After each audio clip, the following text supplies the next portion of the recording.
ಬೃಹತ್ ಮತಾಂತರ gang ಭೇದಿಸಿದ UP police. ಸೇನೆ ಪ್ರೊಫೆಸರ್ ವೈದ್ಯಲೋಕವನ್ನು ಯಾಮಾರಿಸಿತ್ತು ಸಿದ್ದಿಕಿ ಗ್ಯಾಂಗ್.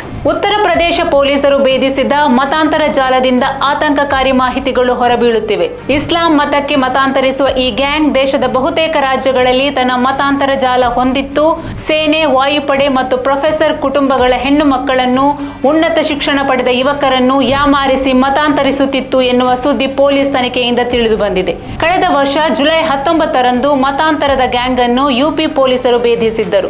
ಮತಾಂತರ ಜಾಲದ ನಾಯಕ ಕಲೀಂ ಸಿದ್ದಿಕಿಯ ಶಿಷ್ಯ ಅಬ್ದುಲ್ ರೆಹಮಾನ್ ಸೇರಿದಂತೆ 14 ಜನರನ್ನು ಬಂಧಿಸಿದ್ದರು. ಇವರಲ್ಲಿ ಮೂಲತಃ ಒಡಿಶಾದವಳಾದ ಎಸ್.ಬಿ. ಕೃಷ್ಣ ಅಲಿಯಾಸ್ ಆಯಿಷಾ ಕೂಡ ಒಬ್ಬಳಾಗಿದ್ದು, ನಿರರ್ಗಳವಾಗಿ ಇಂಗ್ಲಿಷ್ ಮಾತನಾಡುವ ಈಕೆ ಹಿಂದೂ ಯುವಕರನ್ನು ಮತಾಂತರಿಸಲು ರಿವರ್ಟ್ ಹೆಸರಿನ ವಾಟ್ಸ್ಆಪ್ ಗ್ರೂಪ್ ರಚಿಸಿದ್ದಳು. ವಾಟ್ಸ್ಆಪ್ ಗ್ರೂಪ್ ಮೂಲಕ ಈಕೆ ಹಿಂದೂ ಯುವಕರ ಬ್ರೈನ್ ವಾಶ್ ಮಾಡುತ್ತಿದ್ದಳು. ಲಭ್ಯ ಸುಳುವಿನ ಆಧಾರದಲ್ಲಿ ಮೇ 1ರಂದು ಈ ಗ್ಯಾಂಗ್ನ 4 ಸದಸ್ಯರಾದ ತಲ್ಮೀಜ್ ರೆಹಮಾನ್, ಪರ್ವೇಜ್ ಅಖ್ತರ್, ಜತಿನ್ ಕಪೂರ್ ಅಲಿಯಾಸ್ ಜಾಸಿಂ ಮತ್ತು ಹಸನ್ ಮೊಹಮ್ಮದ್ ಎಂಬುವವರನ್ನು ಪೊಲೀಸರು ಬಂಧಿಸಿದ್ದರು. ದೇಶದ ಹಲವು ರಾಜ್ಯಗಳಲ್ಲಿ ವ್ಯಾಪಿಸಿದ್ದ ಈ ಜಾಲಕ್ಕೆ ವಿದೇಶಗಳಿಂದಲೂ ಫಂಡಿಂಗ್ ನಡೆದಿರುವ ಸಾಕ್ಷ್ಯಗಳು ಸಿಕ್ಕಿವೆ.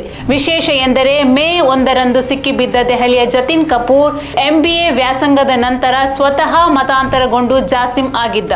ಆನ್ಲೈನ್ ಬ್ರೈನ್ ವಾಶ್ ಜವಾಬ್ದಾರಿ ಹೊತ್ತುಕೊಂಡ ಈತ ಬೇರೆ ಬೇರೆ ಹೆಸರಿನಿಂದ ಐಡಿ ರಚಿಸಿ ಇನ್ಸ್ಟಾಗ್ರಾಂ ಮೂಲಕ ಹಿಂದೂ ಯುವಕರನ್ನು ತನ್ನ ಬಲೆಗೆ ಬೀಳಿಸಿ ಮತಾಂತರಕ್ಕೆ ಪ್ರೇರೇಪಿಸುತ್ತಿದ್ದ.